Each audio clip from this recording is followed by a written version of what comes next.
Saya dirampasi oleh seorang anak Nias. Kemudian saya mencurhatkan itu di grup Facebook Nias Barat, Nias Selatan, dan sebagainya. Dan kemudian saya dimaki-maki oleh orang-orang Nias di dalam, babi, gosi, naga, nenek moyang orang Batak, monyet, dan sebagainya.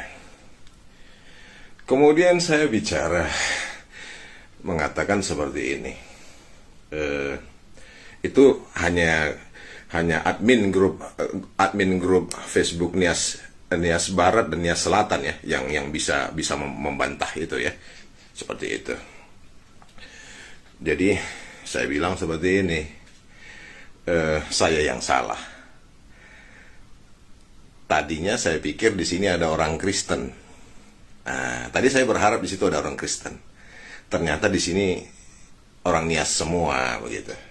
Saya salah, gitu. Saya salah berpikir, saya berharap ada orang Kristen di situ, begitu.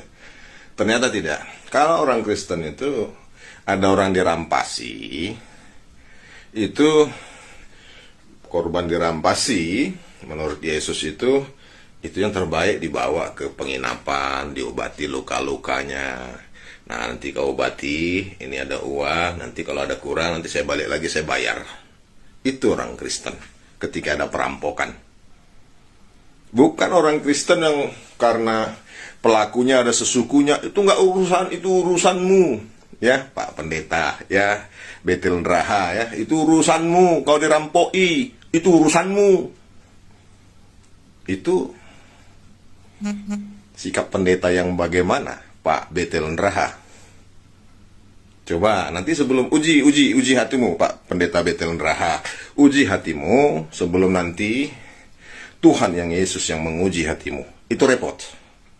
Itu repot. Ketika ada orang dirampoi, Anda bicara seperti itu. Itu urusanmu. Jadi ada 3 model menurut Yesus dalam perumpamaannya. Melihat orang yang dirampok, itu ada yang dia lewat seberang, mengabaikan orang itu. Ada orang yang pendeta ya, yang tidak peduli dengan orang itu. Ada orang yang dekat dengan Taurat, tidak peduli dengan korban perampokan itu. Tapi ada satu yang diharapkan oleh Yesus, yaitu korban perampokan itu dirawat. Itu yang terbaik, Pak Pendeta Betel Neraha. Uji hatimu sebelum Yesus Roh Kudus yang menguji hatimu. Anda berkata, itu urusanmu. Kalau bermasalah dengan seseorang, itu urusanmu. Nah, seperti itu. Jadi, berhentilah, Pak Betel Neraha, saya nasihatkan bertobatlah, berhentilah dari kefarisianmu. Farisi itu, boleh dicari di kamus Alkitab. Arti Farisi itu adalah orang yang memakai Taurat Musa, orang Kristen gitu ya, Taurat Musa dia pakai, tapi mempertahankan adat istiadat nenek moyang. Tradisi lebih penting, Pak, bagi orang Farisi. Orang Farisi masuk neraka. Lawannya Yesus itu orang Farisi. Anda tahu Taurat, Anda tahu Injil. Pendeta Neraha masuk neraka menurut Yesus karena engkau menentang apa yang Yesus ajarkan. Anda boleh pendeta.